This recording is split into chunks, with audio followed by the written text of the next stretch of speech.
Welcome to Trimming Musical Fat, the podcast where we trim albums that are too damn long. I'm Stephen Nicholson, and today with my fellow Oasis loving fans, we're going mad for it as we create what the band should have done years ago, a sequel to their 1998 compilation album, The Masterplan. Now that contained selected B-sides that the band had not previously included on an album, and this covered the years 1994 to 1998. So we're now going to do the same thing for the Masterplan 2, choosing non-album tracks from 1999 to 2009. And there are a few rules we must adhere to. The runtime of an album must not exceed 50 minutes, and at least 3 of us must have voted for a track for it to be included. And the Oasis Mania fan club on Facebook got to pick 3 of the 5 songs as well, as there was a split decision on 5 songs, i.e. only 2 of us voted for them. So, where are my manners? Time to introduce my guests. So welcome to the show, Bryan Borthwick, Paul Young, and Jamie Kerr. How are you guys? Well, good, thanks, Steve. Yourself? Good, very well, thank you. Good to see you all again. And we were just kind of joking before starting the recording that we've tried to record this for quite some time now. We've actually had it in our calendars before the band kind of announced they were getting back together last year. So yeah, we've kind of taken our time to get here, but I'm sure it'll be worth it.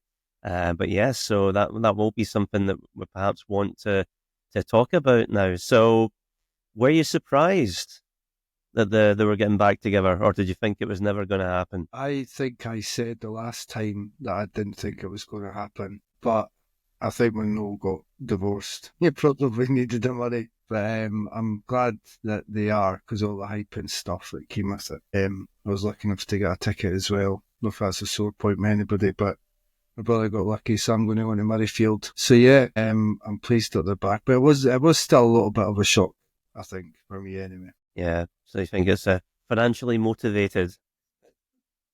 100%. Yeah, on Noel's part. What about you, Bryan and Jamie? It was a surprise. I wasn't expecting it, but it's a nice surprise. Yeah, I'm just doing my album ranking here while I'm talking. I'll get Jamie's thoughts while you continue your pondering, Bryan. I was surprised. I think similarly when I saw the news of the divorce, followed up by a pretty swift announcement in the works, I thought, right, there's something happening here. But before that, I'd never had any clue. Managed to get 2 tickets to Friday and Tuesday, so not complaining. Nobody likes a show off. That's just greedy, Jamie. So that's good. So you 3 guys all got tickets, yeah? You bunch of scumbags. Wembley. And you're off to Wembley, Bryan, yeah? Right. No? Wembley, right, yeah. I'll just have to open my back door and maybe hear a little bit of the sounds wafting over from Murrayfield, in the far distance there. No, I'm still hopeful, as it approaches, that good luck will fall my way. So we shall see. And I mean, what are your expectations for the shows? When you kind of ask around, it varies wildly from, I don't think it'll be all that great, but it'll just be good to see them again, to other people thinking it's going to be the best thing ever. What are you guys thinking? Best thing since sliced bread. If I remember any of it, I'll be happy. I'm expecting to have a good time.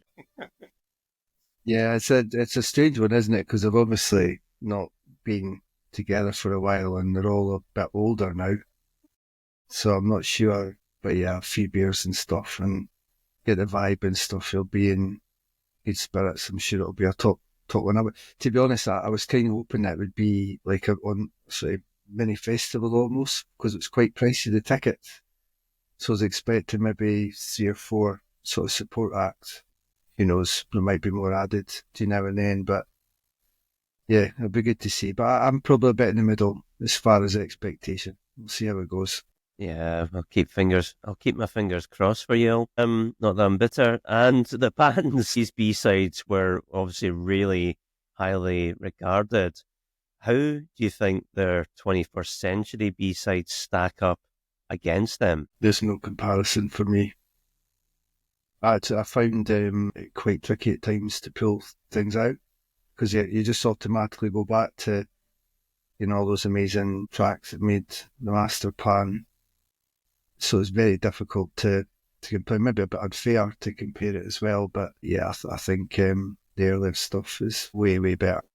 You the same, Jamie? Yeah, I always almost see the Masterplan as an album in and of itself, it's that good. I was pleasantly surprised with some of the B-sides, the later B-sides when I was listening through, but yeah, I would say compared to the earlier ones, night and day. Are you in agreement, Bri? Yep, I'd agree. A lot of the ones we've done for this, I'd actually never heard before I started listening to them. But, there's some decent ones, but nah, don't compare at all with the older ones there. No, not at all. And that was the thing for me, is I could name you a thing from the 90s. I could name you all the B-sides and could probably still sing them to you. Not that you would want me to. Whereas this was a bit of a different challenge. I'm thinking, oh, don't know if I remember this. I don't know if I remember that. But yeah, that obviously set such a high benchmark in the 90s there. Okay, well, it's time to start reviewing and discussing the songs that will make up side A of the Master Plan 2. And the first couple of tracks are unanimous choices. And we're actually starting off with a cover version, and it is My Generation. Put us down, talking about my generation, just because we get around, talking about my generation, things they do the car for car, talking about my generation, all that time before I get old, talking about my generation, this is my generation, this is my generation, baby. Okay, so that was My Generation, which was the B-side to Little by Little and She Is Love, the double A-side single, obviously a cover of the 1965 Who classic. And yeah, maybe come to you first, Jamie. What do you like about this version of My Generation? It's a great song. I think it's an absolute banger, for want of a better phrase. The thing I like about it, think of it purely as a B-side to a double A-side. The A-side, they're not probably typical Oasis songs that you would think of. Speaking about the earlier stuff, maybe a bit slower, but then it hits you with My Generation, and like Liam's vocal in that is almost back to the glory days. It's a great song, and I think Oasis kind of go back to their almost grungy roots with it. Yeah, that's a great one. I agree with Jamie. I think it suits Liam's vocals. Just that sort of rasping voice and that. And again, it's a brilliant song, and the original's brilliant. It's because I Oasis don't really do many covers. Not really, no. No, there's not that many cover songs, so it's a good one to pick. So yeah, I like it. It's good. Yeah, I would agree. I think the song's brilliant. I'm a big Who fan as well, so it's one of the best ones, and it really suits Liam's vocal. I think there's a kind of really live feeling about the recording as well.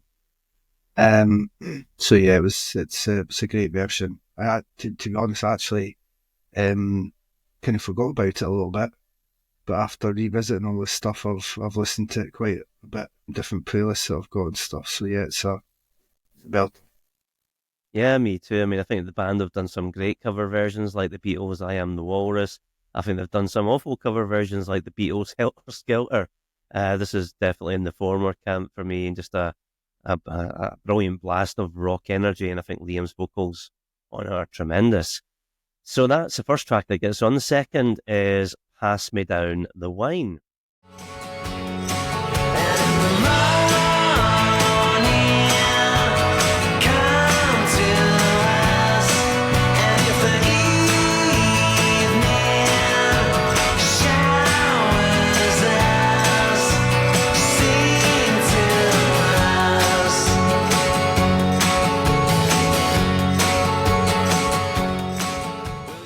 So this was the B-side to The Importance of Being Idle, and it's written and sung by Liam, and Liam has performed the song during various solo shows over the years. So a unanimous choice. Yeah, I think I just like the melody of it and Liam's voice. I guess it's, if you fast forward to his first solo album, it's that kind of vibe, just that sort of acoustic feel.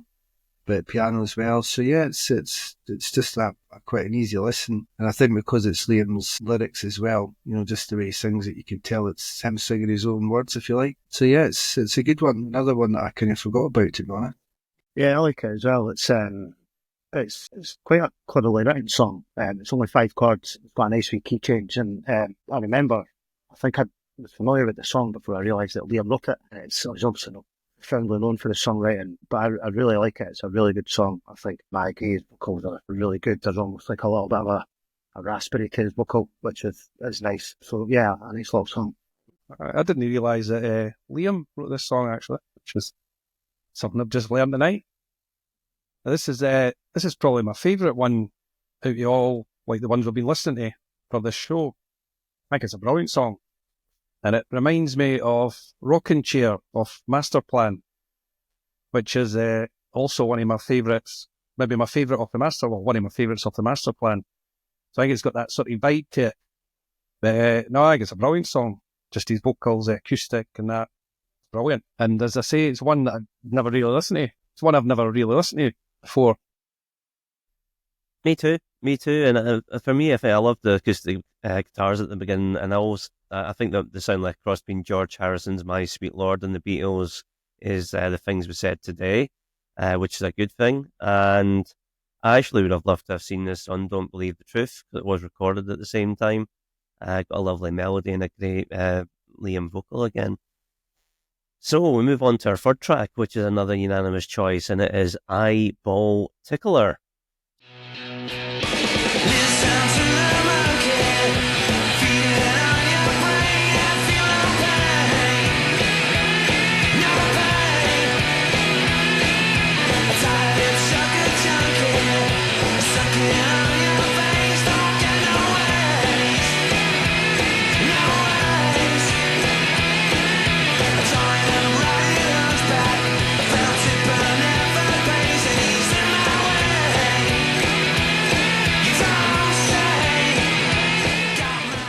So Eyeball Tickler was the B-side to Lila, and Gem Archer penned this pounding, punky update on John Lennon's drug withdrawal rocker, Cold Turkeys. I like this. This is a great song.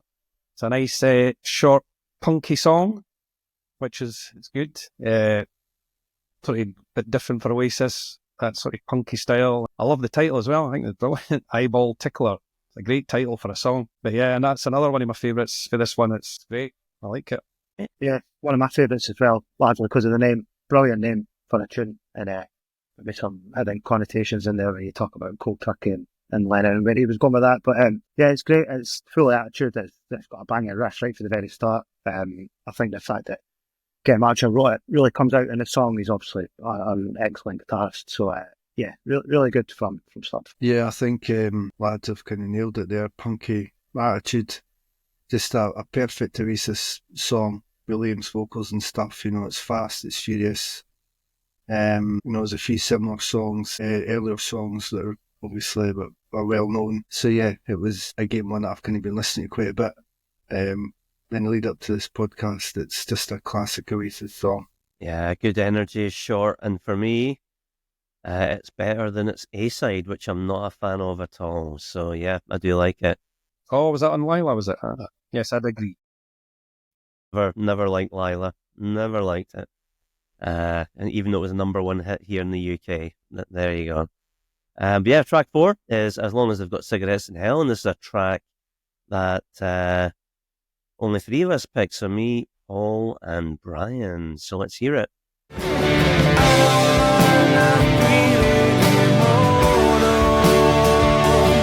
Because it ain't all that as far as I can tell. And I don't mind not going to heaven, as long as they've got cigarettes, as long as they've got cigarettes in hell. So that was As Long As They've Got Cigarettes in Hell, and that was a B-side to Go Let It Out, and this is one of the songs that I did remember from buying the CD single back in the day, and for me, yeah, quite a nice chill tune with a great guitar solo, nice backward guitars, on it, and good use of a 60s mellotron as well, which is all over the Standing on the Shoulder of Giants album. Yeah, just for all you said there, Stephen, it's just, again, when I was always listening to Oasis songs and the B-sides, the ones we know on them were always what I would say is the sort of exciting ones, if you like.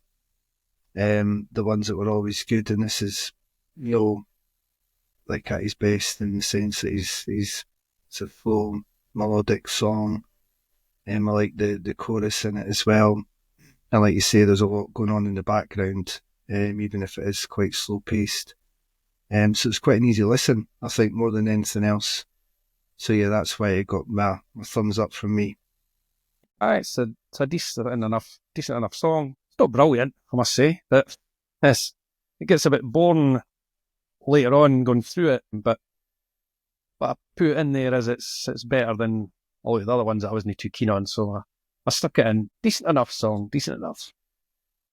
I will be on this one though, because I do like the solo, and I think you can hold it a minute ago. It's quite typical of the guitar work through the entire Standing on the Shoulders era in that album, and I think the kind of 60s equipment that you mentioned was a purpose decision that they took at that time, and I don't know if it's his Rhinebecker or his Epiphone that uses in this particular song, but I do like that sort of, what was that, probably 99, 2000 that they recorded that kind of approach that they took to the equipment and they used, and that really comes out, I think, particularly on the solos, but through a lot of the other instruments as well. So we brings us to the final track on side A, and it is Lord Don't Down, and that was another one that myself, Brian, and Paul picked, and a couple of facts in relation to it. It was released as a digital-only single in October 2007, debuting at number 10 in the UK, and it was originally recorded during the sessions for the Don't Believe the Truth album, but was not included on the final track listing. And I'm telling lies, actually, because we've got another song to pick for side A, which I'm missing. But anyway, we'll stick with Lord Don't Slow Me Down. This is a great song. I like this one. Got a good riff to it. I like the riff. Actually, it sort of reminds me a bit of like sort of rockier, high-flying bird song. It's that sort of same vibe, but a bit rockier. But no, it's a great song. So it was it was released just as a digital single, was it? It was, yeah. Right, I'd never actually ever heard it until you mentioned it one time to me. And I looked up. Really? It's a great song. I like it. Yeah, it's got a bit of like Bob Dylan for me, the song, the way that the sort of chorus goes and a bit of the lyrics as well.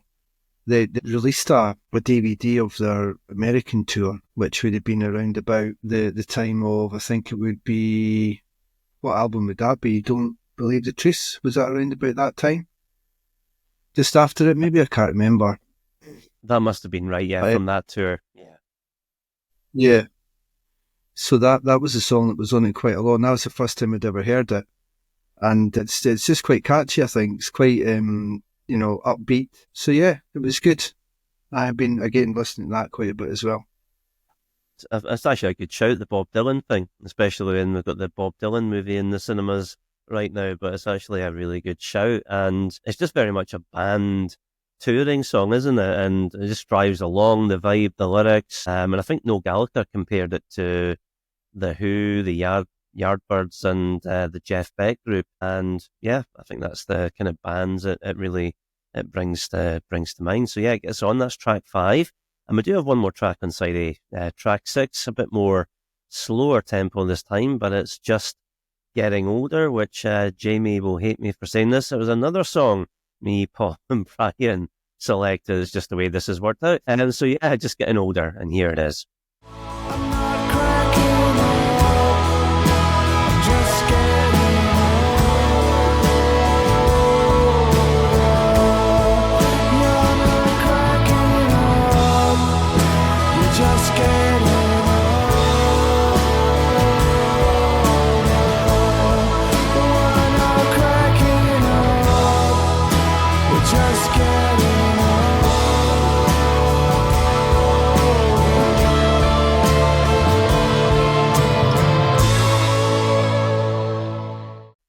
So that was Just Getting Older, which was one of the B-sides to the Hindu Times. That's another track I remember from back in the day. And Noel Gallagher had mentioned in interviews that this song is one of his more personal and introspective compositions, reflecting his own thoughts on aging and life. So quite profound. So Brian, is it profound for you? It's a nice wee song. I think it's one of the better ones that Noel sings on. A lot of the B-sides around about that time, Noel sang them, quite a lot of them. Some of them are a bit sort of forgettable, but no, I like this one. It's a nice wee tune. Yeah, same for me again. Noel's, when it's kind of that slow-paced, acoustic kind of song, it's always, or most of the time, a winner. Would agree with Brian, there was a few ones that are easily forgotten. But no, this one, it's the lyrics as well are pretty good. Quite catchy, easy to listen to. So that's why I included it in this album. So yeah, it's decent. Now, even though it was a B-side to Hindu Times, it sounds like it could have come from the Standing on the Shoulder of Giants sessions. It's got that organ on it, which is, it's all over that album. But yeah, it just has a kind of lovely, weary, resigned to defeat vibe about it, and a really brilliant Beatle-esque psychedelic guitar solo. And for me, I would have had this on Heath and Chemistry, no bother at all. I know you didn't pick it, Jamie, but it doesn't do it for you, or just you preferred others more? Preferred others more. I do actually quite like the song, but it resonates too much at this point in my life. Talks about it being 9 o'clock, getting tired, sick of his records. That's me every day just now. So I listen to it and I think, oh, come on, that's not why I'm listening to Oasis. But as a song, it's decent, yeah. I don't think I'll open that at Murrayfield, put it that way. Yeah. If they play at Murrayfield, Jamie's walking out. Nope. I'm finished. I'm waiting in my bed. It's after 9 o'clock. See you, boys. Bye. I am no longer mad for it. Yep. Okay, well, that is 6 songs picked for side 1, which runs to 21 minutes. So we're going to take a break there and resume next week, pick side 2, reveal the songs that fell at the final hurdle, and rank the album. So Brian, Jamie and Paul, thanks for joining me today, and thanks to you for listening. We look forward to you joining us again next week. So until then, keep trimming. Trimming the Musical Fat podcast is a Stephen and Paul Nicholson production. We'd love to hear from you. You'll find our contact details in the episode description. Want more TTMF? Head to our socials. Join our Facebook group. Follow us on TikTok. Subscribe to us on YouTube. And check out our website at trimmingthemusicalfat.com.